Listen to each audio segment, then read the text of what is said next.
పోలీసులు కూడా అత్యుత్సాహం ప్రదర్శిస్తున్నారు. పై స్థాయి అధికారులు కూడా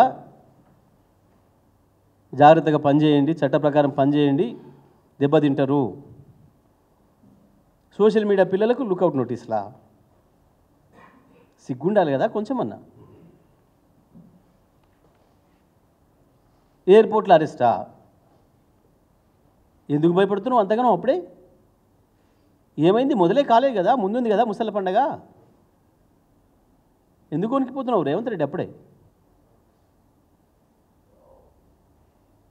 ఒక 5-6 సోషల్ మీడియా పిల్లల్ని భయపెట్టియంగానే ఈ ప్రపంచం ప్రశ్నించడం మానేస్తుందా?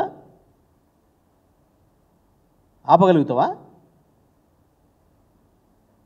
ఏ ప్రచారాలు లేనాడు, ఏ ప్రసార మాధ్యమాలు లేనాడు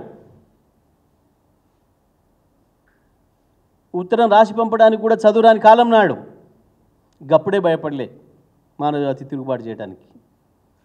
ఇది పెద్ద నియంత్రణని ఖతం చేసింది.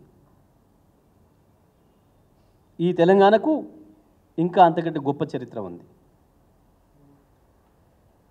ఏ చదువురాని రైతాంగమే అద్భుతమైన ఆయుధాలు పట్టి నేతృత్వాన్ని ఖతం చేసింది. నువ్వేందో నీకు తాబేదారులైన పోలీసు అధికారులు ఒకరిద్దరు నువ్వు చెప్పింది ఆడుతున్నారు చట్టాన్ని వ్యతిరేకంగా అని చెప్పి నువ్వు అనుకుంటున్నావు. కానీ అది కూడా ఆపలేవు. నువ్వు ఎన్ని బొంకినా, నువ్వు ఎన్ని బుకాయింపులు చేసినా,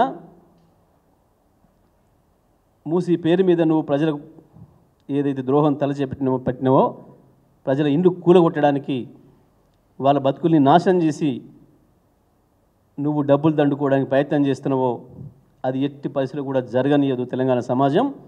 తప్పకుండా వాళ్ళ ఎమ్మటి బీఆర్ఎస్ పార్టీ ఉంది, కేసీఆర్ ఉన్నాడు, వాళ్ళని కాపాడుకుంటాం. మీ బండారం బయట పెడతాం, ప్రజల్లో మిమ్మల్ని దోషులుగా నిలబెడతాం. తప్పకుండా న్యాయాన్ని గెలిపించుకొని తీరుతాం.